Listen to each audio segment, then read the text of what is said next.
This call is now being recorded. Vamos destacar agora a obtenção do ácido sulfúrico a partir do processo de contato. Qual a importância do processo de contato? Ele produz o ácido sulfúrico a 98, entre 98 e 100%. E também um óleo, que seria um ácido sulfúrico concentrado, em que tem no H2SO4 a absorção de SO3. Um destaque de que se utilizava no passado a platina como catalisador e ela vem sendo substituída por vanádio. Destacamos a seguir as principais etapas do processo de contato. O número 1, né, a obtenção do dióxido de enxofre, do SO2, a partir da oxidação do enxofre. Existem várias opções de se obter o enxofre, preferencialmente ele é obtido e depois liquefeito, né, só fusão para facilidade de logística de transferência do enxofre, mas especificamente no processo de contato, o enxofre é oxidado a SO2 numa primeira etapa. A etapa 2, conversão catalítica do dióxido de enxofre a trióxido de enxofre. O destaque dessa etapa é que ela é catalítica e é o que a gente deseja enfatizar no nosso estudo hoje. Essa etapa 2 exatamente. Depois de obtido o SO3, a terceira etapa é a absorção do trióxido de enxofre. A gente vai ver que ele vai ser absorvido em ácido sulfúrico, em H2SO4, existem algumas vantagens nisso, né? A própria obtenção do óleo já citado anteriormente aí. O que desejamos mostrar a seguir?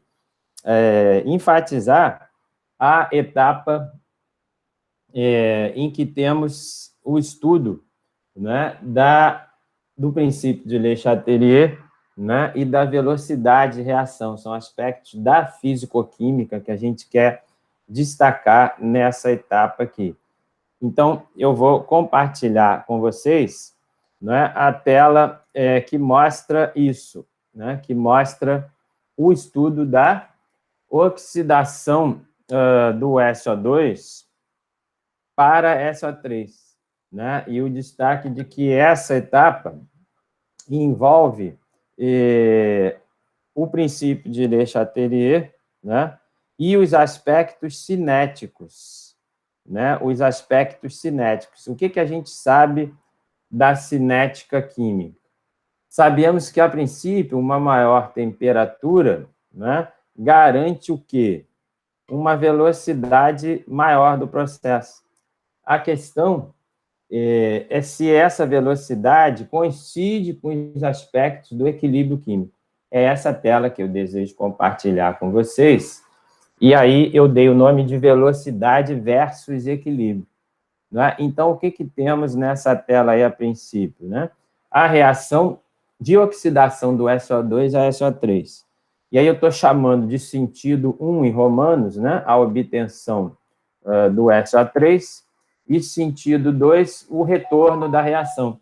Lembrando que essa reação, né, o reator, no caso, ele é fechado, né? Então, esse retângulo, que a gente tem a equação do SO2 mais meio de O2 dando SO3, entenda que esse retângulo, desenhado no papel, aí, um retângulo é um reator, entre aspas, fechado. Né? O que significa estar fechado? É uma condição para o estudo do equilíbrio químico, né?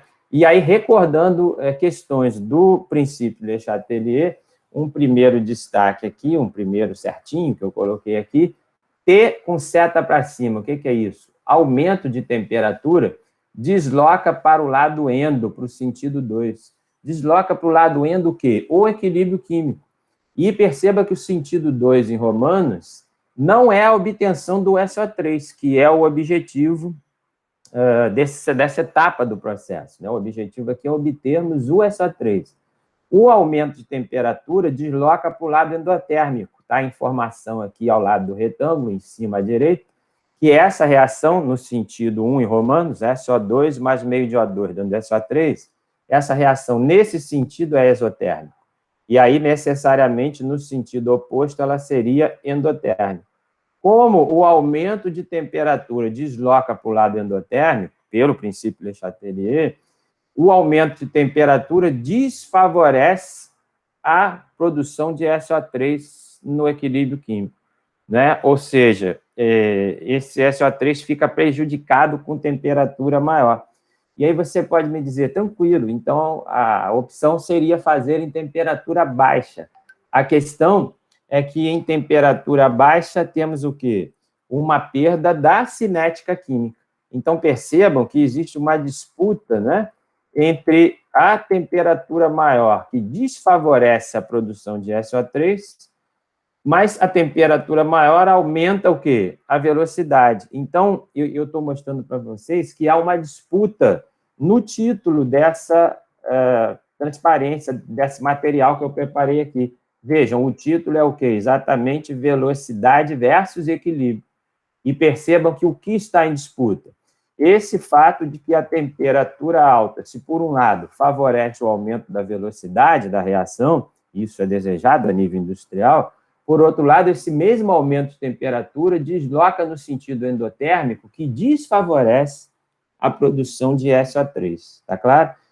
Outros aspectos a serem analisados aqui, a questão do aumento de pressão. O aumento de pressão desloca o equilíbrio no sentido 1, que é o que favorece a produção de SO3. Então, perceba que pressões elevadas são bem-vindas no processo. A questão é conjugar pressão elevada com uma temperatura nem tão elevada assim. Por quê? Porque vimos que a temperatura elevada desloca no sentido contrário da produção de SO3. Um último destaque que fiz abaixo aqui, ó, é a relação oxigênio-SO2, O2 barra SO2, que é uma disputa entre usar ar puro ou usar oxigênio puro. A gente comenta isso em próximas aulas. A vantagem de usar o oxigênio puro é que você vai ter rendimentos maiores quando usa o ar puro. Em geral, está envolvido umidade, que prejudica o processo. A desvantagem do oxigênio puro são custos elevados. Mas o principal destaque dessa apresentação aqui é vocês entenderem que existe uma disputa entre a velocidade e o equilíbrio químico. E o aumento de temperatura, se por um lado favorece a cinética, por outro desfavorece o equilíbrio químico.